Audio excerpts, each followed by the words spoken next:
ہم اس زندگی تک جانے کی محنت اور کوشش میں لگے ہوئے ہیں جس زندگی پر حضور صلی اللہ علیہ وسلم نے 100% صحابہ کو اٹھایا تھا۔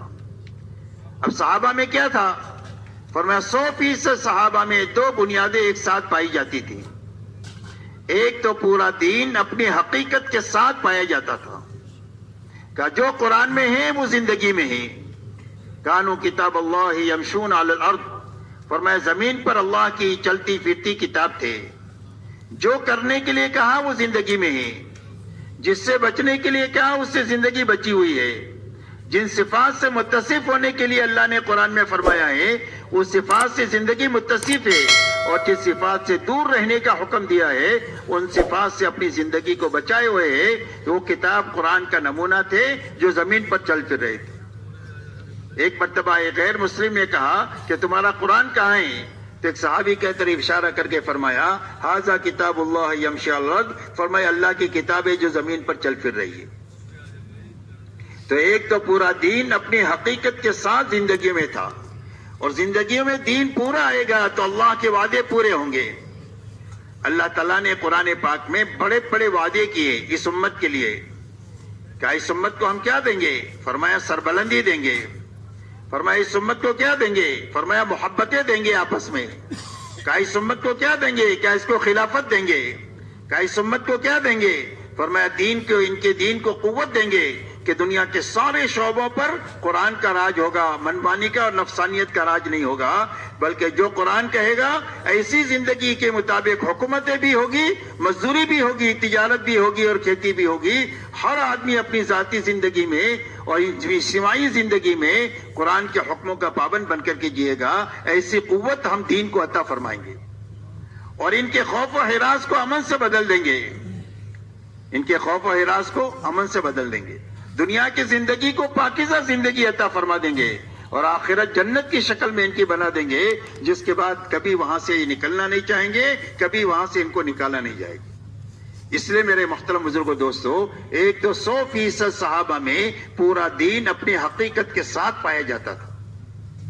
دوسری بات صحابہ میں یہ تھی کہ 100% صحابہ نے اپنی جان اور مال کو اللہ کے دین کے محنت کے تقاضوں کے مقابلے میں بے قیمت بنایا تھا، کہ ہماری جان کی اور ہمارے مال کی کوئی بھی قیمت نہیں ہے اللہ کے مقابلے میں، اللہ کے حکم کے مقابلے میں، اور اللہ کے بھیجے ہوئے نبی کے طریقے کے مقابلے میں ہماری جان مال کی کوئی قیمت نہیں ہے۔ ایک جان لگانے کا تقاضا ہے تو ایک جان لگائیں گے، خوشی خوشی لگائیں گے، اور گھرانہ لگانے کا تقاضا ہے تو گھرانہ لگائیں گے، برادری لگانے کا تقاضا ہے تو برادری کو اللہ کے نام پر لگائیں گے، اور اگر پورے ملک کو لگانے کا تقاضا پڑے تو پورے ملک کو اللہ کے نام پر اور اللہ کے حکم پر لگائیں گے، اس لیے کہ اللہ بڑے اور اللہ کا حکم بڑا۔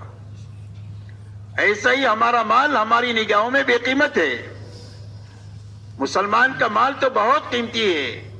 اگر یہ نماز پڑھ رہا ہو اور کوئی چوری کر جائے تو حکم یہ ہے کہ اپنی نماز کو توڑ کر اپنے مال کو یہ بچا لے۔ محمد سلمان کا مال تو بہت ہی قیمتی ہے، لیکن اللہ کے دین کا تقاضا آ جائے، اللہ کا حکم آ جائے تو اس کے لیے ہماری جان بھی حاضر ہے، ہمارا مال بھی حاضر ہے۔ ایک بھی لگا سکتے ہیں، 1000 بھی لگا سکتے ہیں، اور جھاڑو مار کر پورا لگانے کا تقاضا ہے تو پورا بھی لگا سکتے ہیں۔ یہ دو باتیں 100% صحابہ میں تھی، اور دعوت کی محنت سے پوری امت پر محنت کر کے یہ دو بنیادیں امت میں زندہ کرنے کی محنت ہے۔ جب ایک مجمع امت کا ایسا بن جائے گا جس میں یہ دو بنیادیں زندہ ہوگی تو اللہ اس مجمع سے وہ کام لے لیں گے جو کام اللہ نے صحابہ سے لیا۔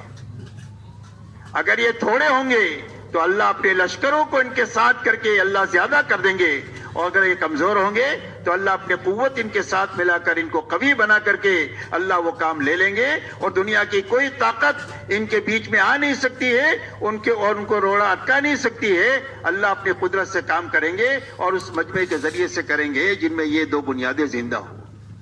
اس لیے میرے محترم دوستو، ایک بڑا کام ہے جو ہمارے زمانے میں ہو رہا ہے۔ اس کام کو اچھی طرح سمجھنا ہے اور اچھی طرح کرنا ہے۔ اچھی طرح کرنے ہی سے آدمی بنے گا، صرف پھرنے سے بنے گا نہیں۔ زمین میں گٹلی صحیح رکھنا یہ ہماری ذمہ ہے۔ درخت اللہ بناتے ہیں، نطفے کو صحیح جگہ پہنچانا یہ انسان کے ذمے ہے، انسان اللہ بناتے ہیں۔ ایسا ہی تبلیغ کا ایک کام ہے اور اس کی بہت ساری بنیادیں ہیں، جن بنیادوں کے ساتھ یہ تبلیغ ہے۔ جب یہ ان بنیادوں کے ساتھ یہ تبلیغ ہوگی تو اللہ سب سے پہلے اس محنت میں لگنے والے کو اللہ توبہ دیں گے، پچھلی زندگی پر ندامت عطا فرمائیں گے اور اگلی زندگی میں صحیح چلنے کا عزم اور ارادہ عطا فرمائیں گے۔ اور توبہ میرے دوستو اتنی بڑی نیکی ہے کہ پچھلے سارے گناہ اللہ معاف فرما دیں گے اور آگے کے لیے اللہ سے ملنے کا اور اللہ سے قریب ہونے کا راستہ ہموار کر دیں گے۔ اس لیے میرے دوستو پہلی بات تو یہ کہ پورا مجمع اس مجلس میں اللہ سے توبہ مانگے پچھلی زندگی کے بارے میں، کہ وہ سارا مجمع تیار ہے اللہ سے ان 3 دنوں میں پچھلی زندگی پر توبہ پر آنسو بہا کر آئندہ زندگی صحیح گزارنے کا عزم اور ارادہ لے کر یہاں سے اللہ کے راستے میں جانا ہے، اور جو واپس جائیں وہ بھی کام کرنے کے جذبے سے جانا ہے، کہ وہ جائیں گے انشاءاللہ۔ ویڈیو کو آگے شیئر کریں گروپوں میں۔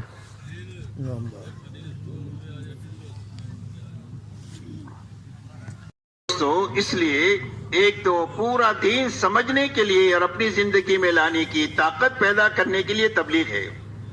اب پورا دین کیا ہے؟ تو پورے دین کی سب سے پہلی بنیاد لا الہ الا اللہ محمد الرسول اللہ ہے۔ فرمایا سب سے پہلے ہر ایمان والے کا دل کا یقین یہ بنے کہ ہماری زندگی کے بننے بگڑنے کا تعلق ملک و مال سے نہیں ہے، ڈگری اور عہدوں سے نہیں ہے، چیزوں اور سامانوں سے نہیں ہے، بلکہ ہماری زندگی کے بننے بگڑنے کا تعلق صرف ایک اللہ کی ذات کے ساتھ ہے۔ اللہ ہی زندگیوں کو بناتے ہیں اور اللہ ہی زندگیوں کو اجارتے ہیں۔ بنانے والے بھی اللہ ہے اور بگاڑنے والے بھی اللہ ہے، اس لیے کہ اللہ خالق ہے اور اللہ کے علاوہ جو کچھ ہے وہ سب مخلوق ہے، اور مخلوق کے بارے میں اللہ کا فیصلہ یہ ہے لا یملک نفعا ولا ضرا ولا موتا ولا حیاتا ولا نشورا۔ فرمایا مخلوق چاہے ذرہ ہو یا پہاڑ ہو، چیونٹی ہو یا جبرائیل امین ہو، قطرہ ہو یا سمندر ہو، اور ایک پیسہ ہو یا لاکھوں اربوں خربوں ہو، یہ دنیا کے سارے نقشے ان کے ہاتھ میں نہ نفع پہنچانا ہے نہ نقصان پہنچانا ہے، نہ کسی کو مارنا ہے نہ کسی کو زندگی دینا ہے، اور نہ کسی کو مار کر دوبارہ زندہ کرنا ہے۔ یہ سب کچھ تنے تنہا صرف ایک اللہ ہی کے ہاتھ میں ہے۔ اس لیے میرے دوستو سب سے پہلے ہمارے دل کا یقین ہر ایمان والے کا یہ بنے کہ ہماری زندگی کے بننے بگڑنے کا تعلق اللہ کی ذات سے ہے۔ آج تک جتنوں کی زندگی بنی ہے اللہ کے بنانے سے بنی ہے، اور آج تک جتنوں کی اجڑی ہے اللہ کے اجاڑنے سے اجڑی ہے، اور اللہ اپنے کرنے میں کسی سبب کے پابند نہیں ہے۔ اللہ کی قدرت جو ہے وہ مطلق ہے، سبب کے پابند نہیں ہے۔ اللہ نے آسمان بغیر آسمان کے بنایا، زمین بغیر زمین کے بنائی۔ اللہ تعالیٰ نے دنیا میں 800 کروڑ انسان ایک گندے قطرے کے ذریعے سے بنایا، ہر ایک کی آواز الگ ہے، ہر ایک کی شکل الگ ہے، ہر ایک کا مزاج الگ ہے۔ فرمایا اللہ تعالیٰ خالق ہے، اور اللہ کے علاوہ جو کچھ ہے وہ سب مخلوق ہے۔ اس لیے ہمارا دل، ہماری امید اللہ سے وابستہ ہو جائے اور ڈر اللہ سے لگے، کہ ڈریں گے تو اللہ سے ڈریں گے اور امید رکھیں گے تو اللہ سے رکھیں گے، نہ مخلوق سے امید رکھیں گے اور نہ مخلوق سے ڈریں گے۔ سب سے پہلے دل کا یقین یہ بنے کہ ہماری زندگی کے بننے کے تعلق ایک اللہ کی ذات کے ساتھ، اور اللہ کے یہاں سے زندگی کے بنانے کا ایک ہی ضابطہ ہے، اور وہ صرف محمد الرسول اللہ ہے۔ کہ اللہ تعالیٰ زندگی کس کی بنائیں گے؟ فرمایا جو محمدی بن کر کے زندگی گزارے اور جو محمدی بن کر کے مرے، فرمایا اللہ تعالیٰ اس کی زندگی کو بنا دیں گے، جھوپڑا ہے تو جھوپڑے میں بنا دیں گے، اور محل ہے میں تو محل میں بنا دیں گے۔ اس لیے زندگی بنانے کا ایک ہی ضابطہ ہے، اور وہ صرف محمد الرسول اللہ ہے۔ اسی لیے فرمایا قل ان کنتم تحبون اللہ فاتبعونی یحببکم اللہ ویغفر لکم ذنوبکم واللہ غفور رحیم۔ اللہ جل شانہ ارشاد فرماتے ہیں اے ہمارے نبی جی، ہمارا شاہی فرمان انسانوں کو سنا دو کہ اگر تمہیں اللہ سے محبت کا دعویٰ ہے تو اس کی دلیل یہ ہے کہ میرے نبی کے پیچھے پیچھے چلو، اور جو حضور صلی اللہ علیہ وسلم کے پیچھے پیچھے چلے گا اللہ اس کو اپنا محبوب بنا دیں گے. اور انسان کبھی غلطی ہو جائے گی تو اللہ غلطی کو معاف فرما دیں گے، اس لیے کہ اللہ معاف کرنے والے بھی بڑے ہیں اور اللہ رحم کرنے والے بھی بڑے ہیں. اس لیے میرے دوستو، اللہ کے یہاں سے کامیابی کا لینے کا راستہ صرف محمد رسول اللہ ہے، اور اللہ والا بننے کا راستہ صرف محمدی بننا ہے. اور اللہ تعالیٰ سارے ایمان والوں کے لیے ولایت کا راستہ کھلا ہوا ہے. اللہ ولی الذین آمنوا، فرمایا اللہ تعالیٰ سارے ایمان والوں کے ولی اور دوست ہے. تو اللہ کا ولی بننے کا راستہ کیا ہے؟ فرمایا محمدی بن کر کے جینا اور مرنا یہ ولی بننے کا شارٹ کٹ راستہ ہے. جب اپنی زندگی کے ہر حرکت اور سکون میں محمدی بن کر ہم جئیں گے تو ہم اللہ والے بن جائیں گے. اور جو اللہ والا بن جائے پوری دنیا اس کی ہے، جس کا رب اس کا سب. اللہ جس کا ہو جائے ساری دنیا اس کی ہے. ہوا آپ کے لیے کام کرے گی، آگ آپ کے کام میں آئے گی، پانی آپ کا کام کرے گی، فرشتے آپ کی نصرت میں لگے رہیں گے. اللہ تعالیٰ ساری دنیا کو ایمان والوں کے لیے مسخر فرما دیں گے جب ایمان والے محمدی بن کر کے دنیا میں جینا طے کریں گے.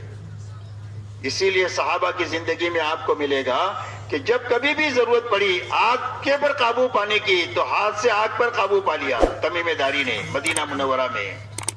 جب ہوا کی ضرورت پیش آئی کہ ایک پیغام پہنچانا ہے تو حضرت عمر بن الخطاب رضی اللہ تعالیٰ عنہ کا پیغام پہنچانے کے لیے یہاں پر مدینہ میں رہتے ہوئے یوں فرما رہے، یا ساریہ الجبل، اے ساریہ پہاڑ کے پیچھے سے متنبع ہو جاؤ، تمہاری جماعت کو خطرہ ہے. اس آواز کو پہنچا دیا اور ان کی حفاظت کا سامان فرما دیا. حضرت سعد ابن ابی وقاص رضی اللہ تعالیٰ عنہ 10,000 کے صحابہ کے ساتھ پانی پر چلے. عقبہ ابن عامر جو ہے وہ جو افریقہ کے جنگل میں جانوروں سے یوں کہا کہ ہم اللہ کے نبی کے ساتھی ہیں اور یہاں ٹھہرنا چاہتے ہیں. تو جنگل کے سارے موذی جانور ایسا اپنے بچوں کو لے کر جا رہے تھے جیسے بکری اپنے بچے کو لے کر جاتی ہے، اور پورا میدان خالی ہو گیا. کہا جب تم اللہ کے ہو تو اللہ تمہارے اور پوری دنیا تمہاری. اس لیے میرے دوستو پورے عالم کی تسخیر کا یہ نسخہ ہے کہ پورا عالم ہمارے فیور میں آ جائے اور اللہ کا غیبی نظام فرشتوں کا ہمارے فیور میں آ جائے. اس کے لیے لا الہ الا اللہ محمد الرسول اللہ ہے. دل کا یقین صحیح بنانا، اپنی 24 گھنٹے کی زندگی کو محمدی سانچے میں ڈالنا، یہ اللہ والا بننے کا شارٹ کٹ راستہ ہے. اسی لیے یہ اللہ تعالیٰ تو حدیث قدسی میں فرماتے ہیں من عادى لي وليا فقد آذنته بالحرب. اللہ تعالیٰ حدیث قدسی میں فرماتے ہیں جو میرے ولی کو ستائے اور جو میرے ولی سے دشمنی کرے، فرمایا اس کا میرا اس کے ساتھ اعلان جنگ ہے. اللہ کون انتقام لے گا اس سے؟ اللہ انتقام لیں گے اس آدمی سے جو اللہ کے ولی کو ستائے. اس کے لیے کتابوں میں واقعہ آتا ہے کہ ایک اللہ والے راستہ چل رہے تھے، سامنے سے ایک آدمی اپنی عورت کے ساتھ آ رہا تھا. اللہ والوں کے پیر کی ٹھوکر سے مٹی اڑی، اس عورت کے کپڑوں پر لگ گئی. اس کے یار کو غصہ آیا، اس نے اٹھا کر ایک تماچا مار دیا. بس وہ تھوڑی دیر میں وہ آدمی دڑام سے گرا اور مر گیا. عورت نے شور مچا دیا، مار دیا مار دیا مار دیا. لوگ جمع ہو گئے، بھئی کیا ہوا کیا ہوا؟ کوئی بتانے والا نہیں کیا ہوا. اللہ والوں نے فرمایا بھائی ہوا کچھ نہیں ہے، یہ تو یاروں